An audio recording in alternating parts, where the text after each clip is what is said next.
Imagination knowledge से ज़्यादा important है। नॉलेज तो सिर्फ हम क्या जानते हैं और क्या समझते हैं सिर्फ उसके बारे में है, लेकिन इमेजिनेशन संभावनाओं के बारे में है।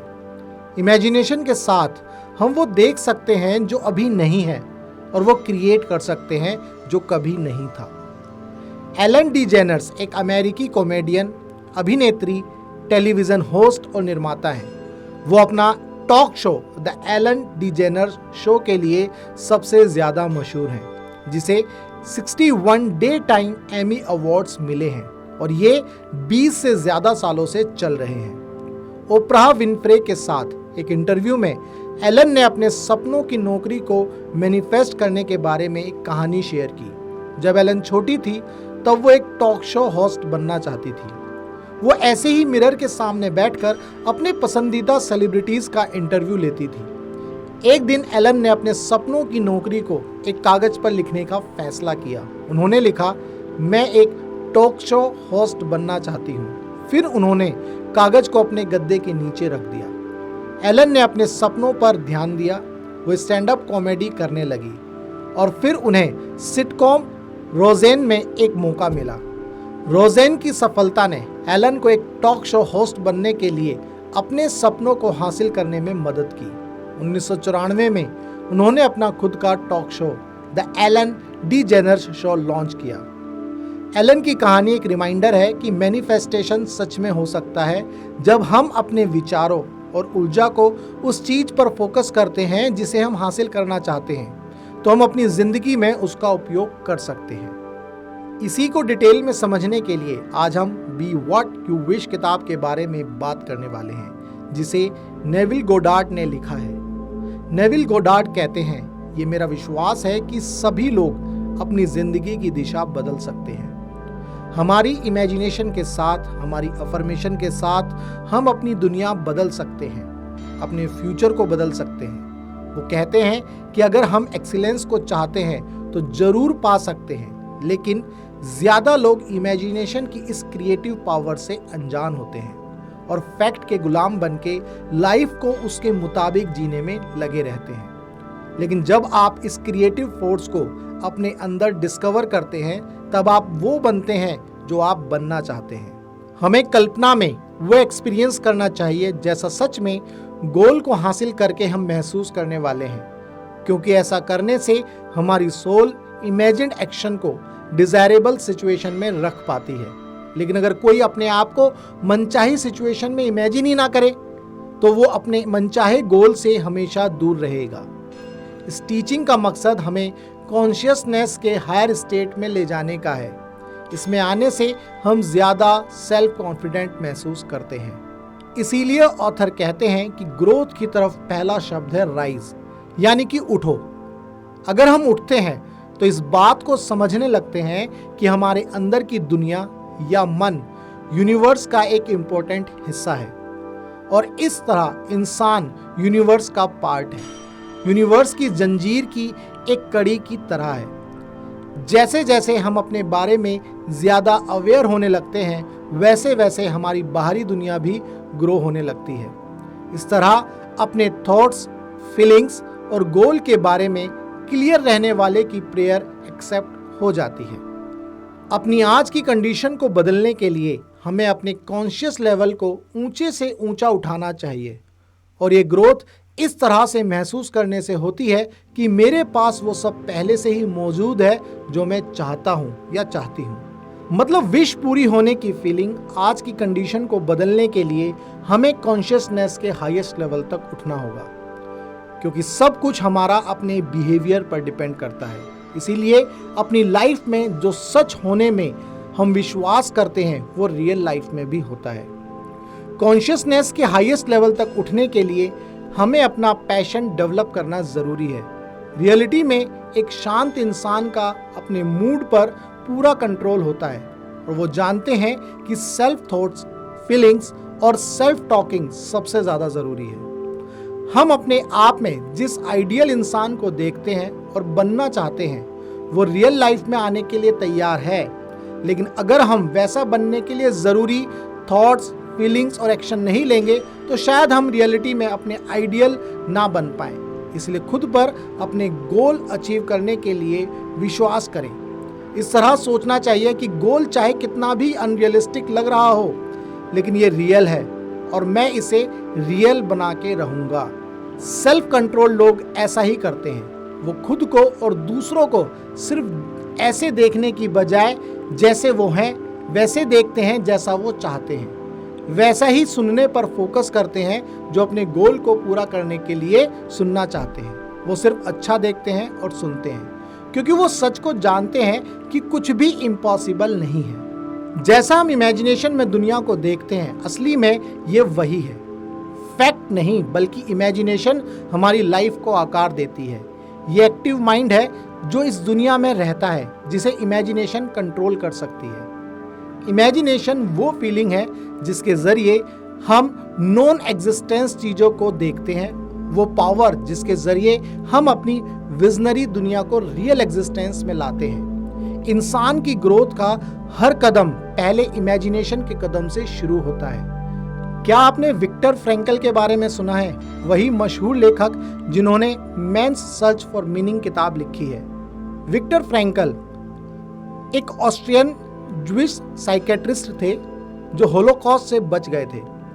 उन्हें नाजी कंसंट्रेशन कैंप में 3 साल के लिए जेल में रखा गया था, जहां उन्होंने ह्यूमन क्रुएलिटी के कुछ सबसे ज्यादा भयानक एक्ट देखे और अनुभव किया। फिर भी फ्रैंकल ने कभी उम्मीद नहीं छोड़ी। अपनी इमेजिनेशन का उपयोग अपने लिए एक बेहतर रियलिटी बनाने के लिए किया। वो खुद को लेक्चर्स देते और अपने अनुभवों के बारे में किताबों में लिखते और इमेजिन किया। उन्होंने अपनी खुद को अपनी पत्नी और परिवार के साथ रीयूनियन करते हुए भी इमेजिन किया। फ्रैंकल की इमेजिनेशन ने उन्हें होलोकॉस्ट से बचने में मदद की। इसने उन्हें अपनी जिंदगी में युद्ध के बाद मीनिंग और पर्पस ढूंढने में भी मदद की। वो एक वर्ल्ड रिनाउंड साइकेट्रिस्ट और लेखक बन गए। उनकी किताब man's search for meaning holocaust literature का एक क्लासिक है। फ्रैंकल की कहानी एक रिमाइंडर है कि इमेजिनेशन की पावर हमें हर मुश्किल से बाहर निकालने में मदद कर सकती है, चाहे हालात कितने भी अंधेरे में क्यों ना हो। इसे हमें जीवन में मीनिंग और पर्पस ढूंढने में मदद मिलती है। सिर्फ इमेजिनेशन ही इंटेंशन को पूरा करने का तरीका है, क्योंकि जो इंसान अपनी इमेजिनेशन में अपनी मनचाही खुशी को महसूस कर सकता है, वो हर मनचाही चीज के बारे में सोच सकता है, महसूस कर सकता है और हासिल कर सकता है। वो जानता है कि इमेजिनेशन के जरिए वो अपने आप को अकेले से शुरू करके हजारों लोगों की टीम भी बना सकता है। रियलिटी में देखें तो इमेजिनेशन के जरिए हम सभी अपने फ्यूचर को अपने आप से बना रहे हैं, चाहे वो अच्छा हो, बुरा हो या नॉर्मल। इमेजिनेशन में ऑब्जेक्टिव परसेप्शन की सारी पावर होती है। खुशी से लेकर गम और यहाँ तक कि अच्छी लाइफस्टाइल से लेकर भयानक डेथ तक, इमेजिनेशन से हम वो बन जाते हैं जो बनना चाहते हैं। इसलिए आज ही अपने आप से ये कमिटमेंट करें कि वही चाहें और इमेजिन करें जो सच में होते हुए देखना चाहते हैं। प्रार्थना एक शक्तिशाली टूल है जो हमें चुनौतियों से उबरने, शांति पाने और अपने लक्ष्य हासिल करने में मदद कर सकती है। अच्छा, एक बात बताओ, क्या आपको कभी किसी प्रेयर का जवाब मिला है? इंसान हार नहीं मानते। जब वो प्रेयर करते हैं तो वे मानते हैं कि कुछ जरूर होगा। इसीलिए ये समझना जरूरी है कि क्यों कुछ प्रेयर्स का जवाब दिया जाता है जबकि कुछ का नहीं। जब आप प्रेयर करें तो वो पाने में विश्वास करें जो आप चाहते हैं। ऐसा करने से उसे हासिल करेंगे। विश्वास ही है जो आप पहले हासिल करते हैं। हमारे सवालों का जवाब तक नहीं दिया जाता जब तक हम ये विश्वास ना करें कि उनका जवाब दिया जाएगा। पूरी दुनिया कुछ रूल्स या प्रिंसिपल्स से बनी है, फिर भी कई लोग प्रेयर्स और उसके जवाब के बीच कोई रिलेशन नहीं देख पाते।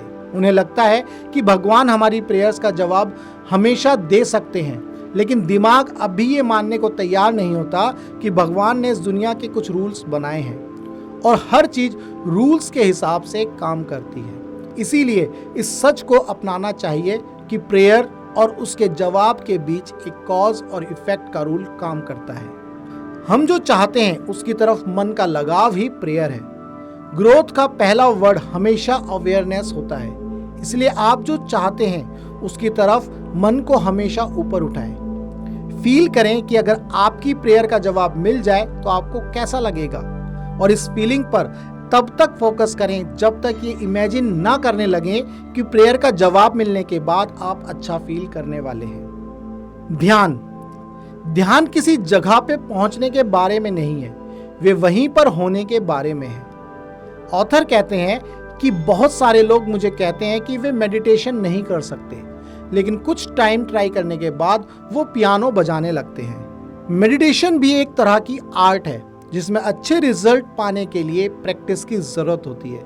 एग्जाम्पल के लिए, पियानो बजाने वाले को लगता है कि अगर वो एक दिन की प्रैक्टिस को भी मिस कर देता है तो शो में बेस्ट परफॉर्म करना मुश्किल हो सकता है। अगर 1 महीना परफॉर्म नहीं कर पाया तो जूनियर भी उससे आगे निकल सकते हैं। ऐसा मेडिटेशन के साथ भी सच में है। अगर हम डेली इस हैबिट को खुशी से प्रैक्टिस करते हैं तो इसे एक अच्छी आर्ट की तरह डेवलप कर सकते हैं। डिक्शनरीज मेडिटेशन को फोकस की तरह डिफाइन करती हैं। मेडिटेशन का मीनिंगफुल तरीका एक कंट्रोल इमेजिनेशन है। इसके लिए एक स्पेसिफिक थॉट पर तब तक ध्यान दें जब तक कि वो मन को पूरी तरह ना भर दे, और कॉन्शियसनेस से दूसरे अननेसेसरी थॉट्स को बाहर ना कर दें। अगर ध्यान भटकता है तो उस थॉट पर दोबारा वापस आएं, और ऐसा बार बार करें जब तक मेडिटेशन मन चाहे थॉट्स पर फिक्स ना हो जाए।